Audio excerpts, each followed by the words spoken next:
అబ్బాయికి బీట్రూట్ చూడగానే ఎప్పుడు బీట్రూట్ తీసుకొచ్చినా బీట్రూట్ ఫ్రై ఇష్టం ఉండదు గానీ, ఫ్రైడ్ రైస్ ఇష్టమనమాట. బీట్రూట్ తురుము పట్టేసి ఫ్రైడ్ రైస్ తెచ్చేసి చాలా ఇష్టము. సో, బీట్రూట్‌ని ఫ్రై చేస్తాను. అందులో కొంచెం పచ్చిమిర్చి, కారం వేసుకుంటే స్పైసీగా బావుంటుంది. కలర్ కూడా బావుంటుంది. స్కూల్లో పిల్లలు ఏది చూస్తే అదే కావాలంటున్నారు. ఇంతకుముందు చేసిన ఫుడ్ వాడు వదిలేసి స్కూల్లో ఏదైతే ఉంటుందో ఎవరైనా ఫ్రెండ్స్ తెచ్చుకుంటారు కదా! అదే అడుగుతాడనమాట. మొత్తానికి వాడు అడిగినట్టు బీట్రూట్‌ని తురుము పట్టేసి ఫ్రైడ్ రైస్ చేశాను. టేస్ట్ కూడా చాలా బావుంటది స్పైసీ. ఇంకా దీంట్లోకి పన్నీరు. ఇంకా పన్నీర్ కూడా ఎప్పుడు కావాలంటే అప్పుడు పాల ప్యాకెట్ ఇంట్లో ఉంటే చాలు పన్నీర్‌ని చేసేసి ఇలా ఫ్రై చేసి పెట్టుకున్నాను. ఈ పన్నీర్ ముక్కల్ని డైరెక్ట్‌గా ఉప్పు, కారం వేసేసుకొని డైరెక్ట్‌గా తినొచ్చు. కానీ నేనైతే కూర చేస్తున్నాననమాట.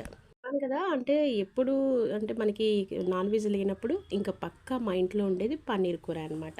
సో, ఇలా పన్నీర్ ముక్కలన్నీ ఫ్రై చేసుకొని వాడి కోసం అని చెప్పేసి అలాగే బీట్రూట్ రైస్‌ని ప్లెయిన్‌గా సాదాగానే తినొచ్చనమాట కూర లేకుండా. పిల్లలైతే తింటారు కానీ మా ఆయనకి మాత్రం ఖచ్చితంగా ఏది ఫ్రైడ్ రైస్ చేసినా, ఏం చేసినా కూర మాత్రం ఖచ్చితంగా ఆయనకి కావాలనమాట.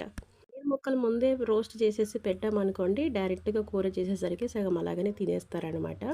సో, నాకు కూడా చాలా ఇష్టం ఇలాగ ఫ్రై చేసుకొని కబాబ్స్ లాగా గనుక తింటే చాలా బావుంటది. సో, ఇంకా పన్నీర్ కూరలోకి మనకి గ్రేవీ ఇంకా టేస్ట్ రావాలనుకుంటే కొంచెం జీడిపప్పు, నువ్వులు పట్టి ఖచ్చితంగా ఎప్పుడు చేసినా సరే నేను పేస్ట్ మిక్సీ పట్టేసి ఇందులో వేస్తాననమాట.